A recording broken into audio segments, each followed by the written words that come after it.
Pharmaceutical aerosols. Pharmaceutical aerosols are pressurized dosage forms that, upon actuation, emit a fine dispersion of liquid and or solid materials containing one or more active ingredients in a gaseous medium.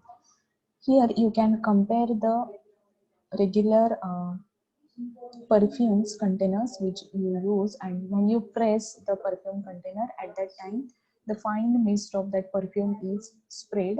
Similar way, when the shaving creams are used, sometimes the foam is dispensed from the when the actuator or the button of that container is pressed. Similar way, pharmaceutical aerosols are the pressurized dosage form. Only the difference is in the container design, and mainly the glass containers are used to dispense the pharmaceutical aerosols. So pharmaceutical aerosols are pressurized dosage forms that, upon actuation, emit a fine dispersion of liquid and or solid materials containing one or more active ingredients in a gaseous medium. Pharmaceutical aerosols are similar to other dosage forms because they require the same types of consideration with respect to formulation, product stability, and therapeutic efficacy. So when we compare the aerosols with other formulations, so same considerations are there in relation to formulation development or the stability or their therapeutic efficacy. But the difference is only that pharmaceutical aerosol efficacy is totally depends on the function of the container. Specialized type of container is used for the dispensing of pharmaceutical aerosols. Its wall assembly and an added component, the propellant for the physical delivery of the medication in proper form. Types of aerosol systems. Inhalation aerosols, commonly known as meter dose inhalers, are intended to produce fine particles or droplets for inhalation through the mouth and deposition in the pulmonary tree. The design of the delivery system is intended to release measured quantities and of the appropriate quality of the active substance with each actuation. Nasal aerosols, most commonly known as nasal metered-dose inhalers, produce fine particles or droplets for delivery through the nasal vestibule and deposition in the nasal cavity. Each actuation of the wall releases measured mass and appropriate quality of the active substance. Lingual aerosols are intended to produce fine particles or droplets for deposition on the surface of the tongue. The design of the delivery system releases one dose with each actuation. Topical aerosols produce fine particles or droplets for application to the skin. Topical aerosol drug products may be designed as needed to deliver a metered amount of formulation upon actuation of the design wall or continuous release of formulation during depressed status of the wall. The aerosol principle. An aerosol formulation consists of two component parts, the product concentrate and the propellant. The product concentrate is the active ingredient of the aerosol combined with the required agents such as antioxidants, surface active agents, and solvents to prepare a stable and efficacious product. When the propellant is a liquefied gas or a mixture of liquefied gases, it frequently serves the dual role of propellant and solvent or vehicle of the product concentrate. In certain aerosol systems, compressed gases such as carbon dioxide, nitrogen, and nitrous oxide are employed as the propellant. For many years, the liquefied gas propellants most used in aerosol products were chlorofluorocarbons, but the only disadvantage of these chlorofluorocarbons is that they reduce the amount of ozone in the stratosphere, and which results in an increase in the amount of UV radiation reaching the earth and an increase in the incidence of skin cancer and other adverse environmental effects. So FDA has banned or keep some restriction on the use of these chlorofluorocarbons as propellants in aerosol formulations. FDA also exempted or exempted the restriction and allow the use of chlorofluorocarbons when there are no technically feasible alternatives to the use of chlorofluorocarbon propellant in the product. When the product provides a substantial health or other public benefit unobtainable without the use of the chlorofluorocarbons, and the use does not involve a significant release of CFCs into the atmosphere, or if it does, the release is warranted by the benefit conveyed. So when the benefit and the adverse effects are keep on the balance, and if the benefit is more than the adverse effects, then the such things are exempted. Examples are difluoromethane. So these are the examples of chlorofluorocarbon propellants, dichlorotetrafluoroethane, and trichloromonofluoromethane. Fluorinated hydrocarbons are gases at room temperature. They may be liquefied by cooling below their boiling point or by compression at room temperature. So difluoromethane is freon 12 will form a liquid when cooled to minus 30 degrees Celsius, that is minus 22 degree Fahrenheit, or when compressed to 70 psig, that is pounds per square inch gas, at 21 degrees Celsius, and that is the 70 degree Fahrenheit. Both of these methods for liquefying gases are employed in aerosol packaging, that is either cooling or by applying the pressure, that is cooling or pressure filling. When a liquefied gas propellant or propellant mixture is sealed within an aerosol container with the product concentrate, equilibrium is quickly established between the portion of the propellant that remains liquefied and that which vaporizes and occupies the upper portion of the aerosol container. So this figure represents the aerosol container where here is the product concentrate plus gas, which is in the liquid form, product concentrate, as well as the gas is in the liquid form, and some of the gas it is at the empty space of the container, it is present and it is under pressure. So when the actuator button is pressed, this pressure is created on this uh, product concentrate and gas mixture or formulation, and this results into the entry of the formulation through the dip tube, and the fine mist is generated from the container. So the role of the propellant or gas is to create a desired pressure for the expulsion of the product from the orifice which is present in the actuator. The vapor phase exerts pressure in all directions, that is against the walls of the container, then the wall assembly and the surface of the liquid phase, which is composed of the liquefied gas and the product concentrate. Upon actuation of the aerosol wall, pressure is applied which forces the liquid phase up the dip tube and out of the orifice of the wall into the atmosphere. So here it represents the dip tube and here it represents the wall assembly.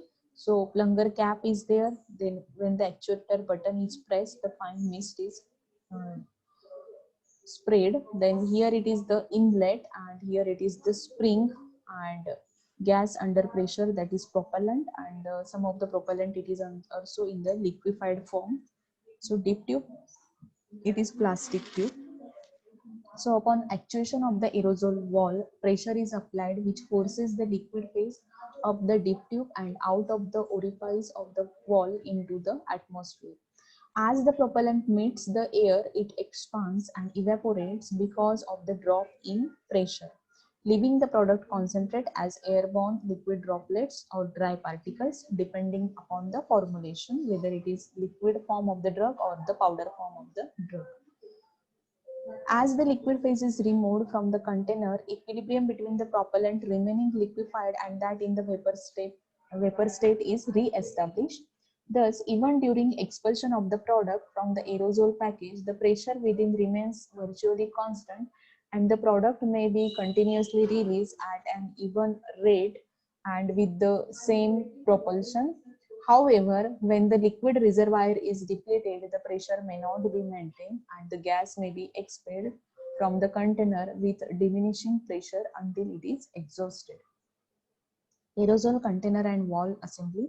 So the effectiveness of a pharmaceutical aerosol depends on achieving the proper combination of formulation, container and valve assembly.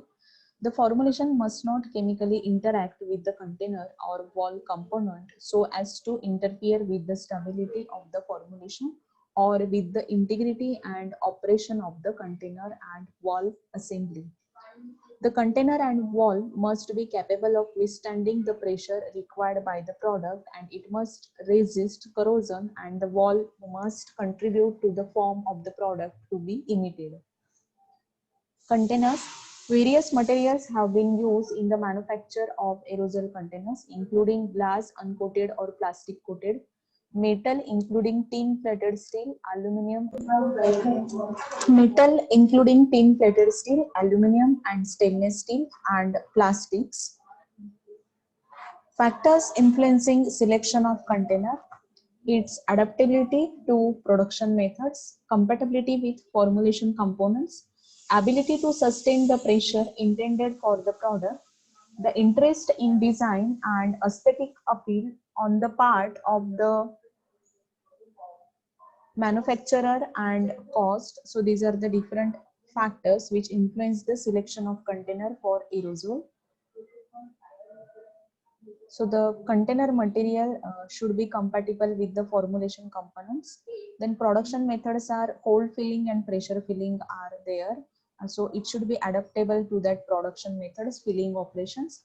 Then that container must be strong enough to sustain the pressure intended during the uh, throughout the shelf life of the product. Then the interest in design and aesthetic appeal. So the container should be in such a way that it is convenient to design it, or should impart creativity, and this will help to provide the aesthetic appeal on the part of the manufacturer as well as end user. And finally, it should be with a reasonable cost. Glass containers. Glass containers are preferred for most aerosols, more adaptive to creativity in design, non-corrosive. Plastic coatings can be applied on the outer surface of the glass containers to render them more resistant to accidental breakage, as glass is fragile and chances of breaking of glasses are more. So plastic coating is provided at the outer surface of the glass container. This makes the glass containers more resistant to accidental breakage. Plastic coating prevents the scattering of glass fragments. Then inner surface of glass containers also coated to render them more chemically resistant to formulation materials sometimes. Then the total pressure of the aerosol system, when it is below 25 per square inch gauge and not more than 50% of the propellant is used in the formulation, at that time glass containers are considered safe. When the pressure in the container is above 25 psig and if the concentration of the propellant is above 50%, then glass container should not be used. Brittleness and danger of breakage is there, and this must be precisely engineered to provide the maximum in pressure safety and impact resistance. Metal containers. Tin plated steel containers, the most widely used metal containers for aerosols. Special protective coatings are employed within the container to prevent corrosion and interaction between the container and formulation. Stainless steel is employed to produce containers for certain small volume aerosols in which a great deal of chemical resistance is required, as small volume aerosols are in contact more with the container as compared to the large volume aerosols. Main limitation of stainless steel containers is their high cost. Otherwise, these are ideal. Most aluminum containers are manufactured by extrusion or by other methods that make them seamless. They have the advantage over the same type of container of greater safety against leakage, incompatibility, and corrosion. Plastic containers. Vapor permeation is the main disadvantage of the plastic container, and certain drug plastic interactions may affect the release of drug from the container and also reduces the efficacy of the product. Valve assembly. Function of the valve assembly is to permit expulsion of the contents of the can in the desired form at the desired rate, and in the case of meter dose inhalers, in the proper amount of dose. So meter valves are there in the meter dose inhalers. So this is the actuator which has the orifice. This is the stem. This is the mounting cup. Then gasket is there. This is the housing and spring and deep tube. So these are the different parts of the valve assembly. Total 7 parts of the valve assembly are there: actuator, stem, mounting cup, gasket, housing, spring and deep tube. And if you see, the propellant exerts a pressure in all directions of the container as well as formulation, that is at the wall of the container, in the deep tube, and from the above side, and also at the downward direction. The materials used in the manufacture of valves must be inert to the formulations and must be approved by the FDA. Among the materials used in the manufacture of the various valve parts are plastic, rubber, aluminum, and stainless steel. The usual aerosol valve assembly is composed of the following parts: actuator, stem, gasket, spring, mounting cup, housing, and deep tube. Actuator.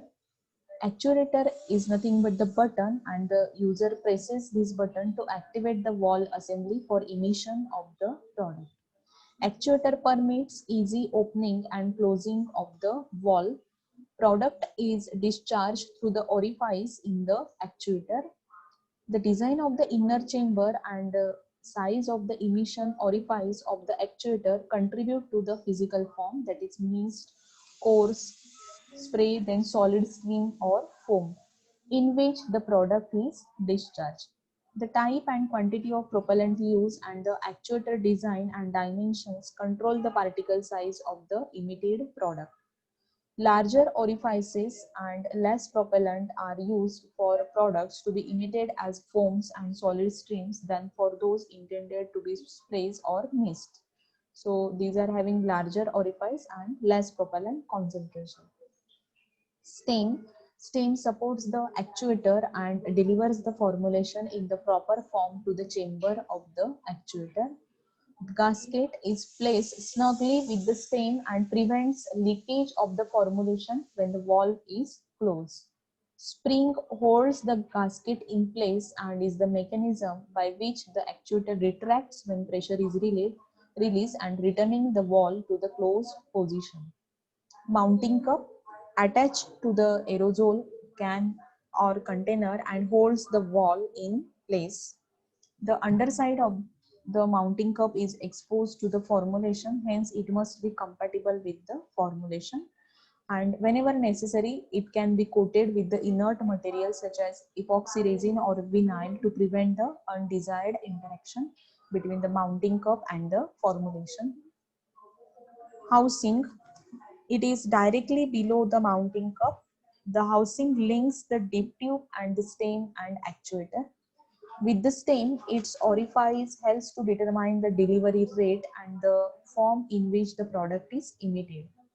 Deep tube, it extends from the housing down into the product and brings the formulation from the container to the valve.